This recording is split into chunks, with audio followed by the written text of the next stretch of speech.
Assalamualaikum warahmatullahi wabarakatuh. Saya Pipit Fitriani. Di sini saya akan menjelaskan bagaimana cara membuat KPI dalam perusahaan.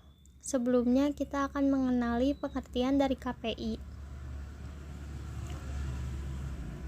Key Performance Indicator adalah indikator terpenting yang digunakan perusahaan untuk mengukur kinerja bisnis dan memastikan pencapaian tujuan bisnis. Ini membantu perusahaan memahami cara kerja bisnis dan membuat keputusan bisnis yang cerdas. Namun, banyak perusahaan merasa kesulitan untuk membuat penilaian yang efektif dan tepat. Oleh karena itu, sangat penting bagi perusahaan untuk memahami cara membuat KPI yang baik. KPI ini digunakan mengukur kinerja dalam berbagai aspek bisnis, misalnya penjualan, pengeluaran, produktivitas, efisiensi, dan lainnya.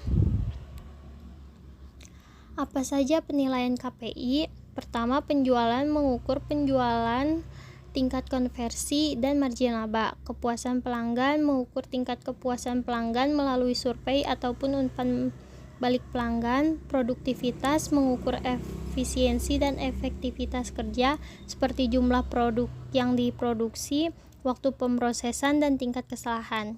Kehadiran mengukur tingkat kehadiran dan kedisiplinan karyawan dalam masa kerja. Turnover karyawan mengukur tingkat purna kerja karyawan dan memahami tingkat kepuasan karyawan. Traffic website mengukur jumlah pengunjung dan interaksi dengan situs web. Sosial media engagement mengukur interaksi dan tingkat dengan followers dan pelanggan melalui sosial media. Pencapaian tujuan strategi mengukur pencapaian tujuan jangka panjang dan strategi perusahaan. Turn on investment mengukur rasio keuntungan terhadap investasi. Kualitas mengukur tingkat kualitas produk dan jasa. Bagaimana membuat KPI? Yang pertama, membuat tujuan yang jelas. Cara KPI yang pertama, sebuah indikator kinerja utama harus mempunyai paduan yang jelas dan membuat siapapun yang membaca atau menghitungnya dapat menafsir data dengan benar. Tujuannya harus bersifat jelas dan strategis. Yang kedua, merinci tujuan. Target harus realistis. Perubahan proses bisnis membutuhkan waktu untuk diterapkan. Pada tahap awal pemantauan, sebaiknya fokus pada target jangka panjang dengan memantau jangka menengah. Apa targetnya? Kapan target harus tercapai dan bagaimana caranya? Hal itu perlu direncanakan sebaik mungkin. Yang ketiga, mengumpulkan data. Pengukuran ini bersifat kuantitatif, oleh karena itu, dalam menentukan indikator penilaian memerlukan data konkret dan valid. Hal ini dapat membantu pengukuran indikator secara tepat dan akurat. Yang keempat, membuat rumus KPI. Beberapa penilaian hanya berisi satu metrik dan ukuran saja.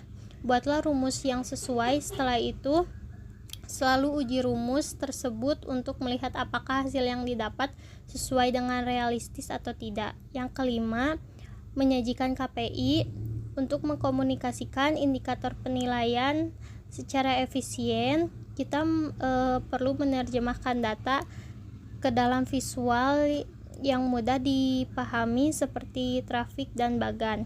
Berikan pengarahan terhadap seluruh karyawan tentang proses perhitungan KPI untuk mencapai pola kerja yang efektif dan tepat sasaran.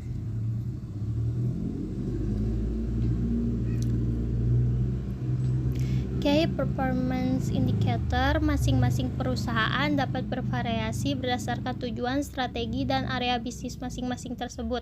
Setiap perusahaan memiliki tujuan atau strategi bisnis yang berbeda, sehingga penilaian yang digunakan juga berbeda. Misalnya, perusahaan yang berfokus pada penjualan produk akan memiliki penilaian yang berbeda dengan perusahaan yang berfokus pada layanan pelanggan.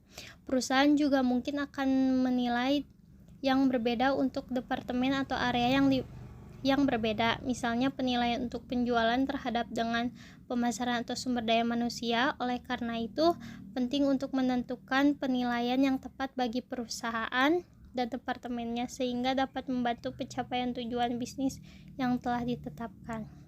Sekian presentasi dari saya. Terima kasih.